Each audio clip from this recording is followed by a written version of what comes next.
Hi guys. Welcome to third part. New Miraculous story name is Heartbreak and Misery. Please subscribe my channel and like story video and watch video till to end if you want to enjoy. Let's start. Few months later. Mari. It's time to get your stinking right now, Alia yelled out. A few more minutes, Marinette begged. You've been saying that for the past 2 hours. Now get up, Alia complained. Marinette opened her eyes and looked at Alia with an annoyed look on her face. Look, who finally decided to wake up, Alia sarcastically said. Marinette rolled her eyes and stretched her body before she got out of bed. Just because you live in a house full of maids, and because your parents left you with money, it doesn't mean that you should live like this, Alia said. Then how should I live like genius? Marinette asked as she took out a towel from her closet. Maybe try to find a job, or go on blind dates, tour the world, meet new people, make new friends, live an actual life, Alia stated. Finding a job isn't a necessity right now. Going on stupid blind dates ain't gonna work for me. Touring the world was never really my go-to thing. Meeting with new people and making new friends is something that I'm allergic to.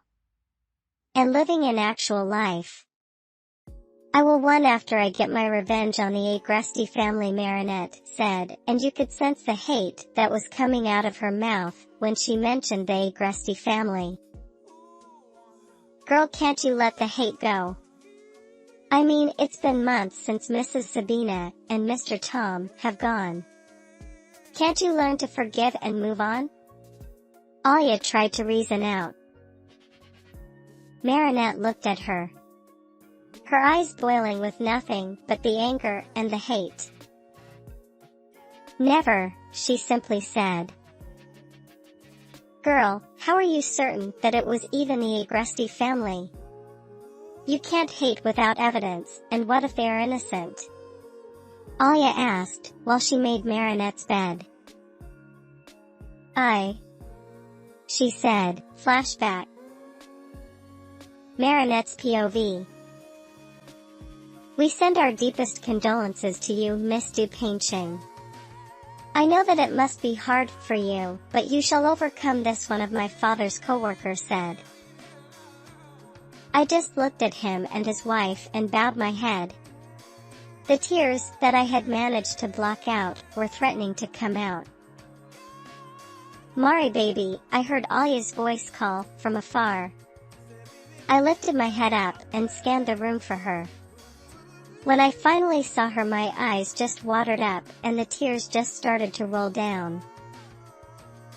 She came towards me and hugged me tight. She had booked the quickest ticket to come and comfort me. I had told her that I'd be fine, but she denied right away and said that she was going. It's going to be okay, Mari, Alia said. Some time passed by. After the funeral, Mari returned to the Du Painting house with her auntie and her 2 child, who acted like annoying little brats. Don't worry, Mari. I'm here for you, and I'll look after you, auntie said. I looked at her and felt the need to throw up. I don't need you to look after me. I'm very capable of taking care of myself, thank you very much, I said. Why are you being an ass even when you can see that my mom is trying to offer you help? Levi asked. I smirked. Even give it a thought that I don't actually even want your help or anything to do with you? I asked. You are really being ungrateful right now, Marinette, Auntie Maya said. Yeah, Daisy said. I looked at Daisy and grinned. How am I being ungrateful when I never really asked for your assistance? You're just guests in my house. Do behave like guests, Marinette said angrily, and walked out of the room. Levi and Daisy looked at their mother. Mom, what are we going to do now? She's not going to let you be her guardian, Levi said. Auntie Maya glared over at the Dupain-Ching family portrait. Don't worry, she'll come back crawling back to me once she sees she can't do it on her own, Auntie Maya said. Levi and Daisy smiled. Now go to sleep. Our energy must be saved for tomorrow, Auntie Maya said. Levi, along with his mother and Daisy, went their separate ways and went to sleep. Meanwhile, Marinette was sitting in her father's office. She kept smiling to herself whenever she saw the picture of her and Mr. Tom Dupain-Ching on the desk. I really miss you, Papa, Marinette said, and cried. She was going through his drawer when she saw a USB drive. She took it and looked at it. Her eyes wandered on what was on it. She sighed and just put it back into the drawer. But her curiosity wouldn't let her go, so she opened the drawer again and took out the USB drive and hid it in her right-hand arm and walked out of the office. She was praying all the way to her room that one of the siblings shouldn't come across her. They were an annoying bunch, especially Levi. Marinette breathed a sigh of relief when she entered her room. She locked the door and hurriedly went to her closet and took out her laptop, which she always kept hidden.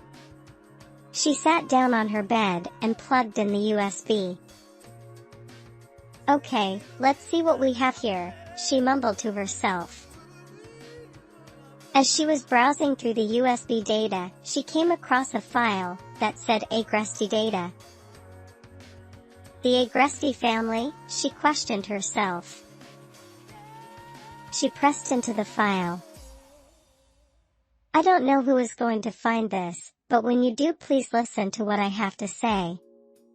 The Agresti family is responsible for the human trafficking that's currently happened in this country. They sell girls of families that have offended them. It goes to say that they are the head of the mafia, I think. I happened to stumble on this discover as I was working for them as an assistant. My wife and daughter could possibly be attacked, and also myself after a few days. So this is why I made this.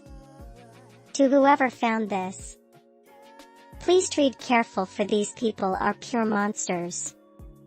They harm anybody and everybody in their way. I made both a mistake in finding this information and keeping it to myself so far. They are coming and I can feel it. Tom's voice was the one talking on the clip. Marinette was crying from shock and sorrow. It was the Agresti's fault that her father and mother were gone. End flashback.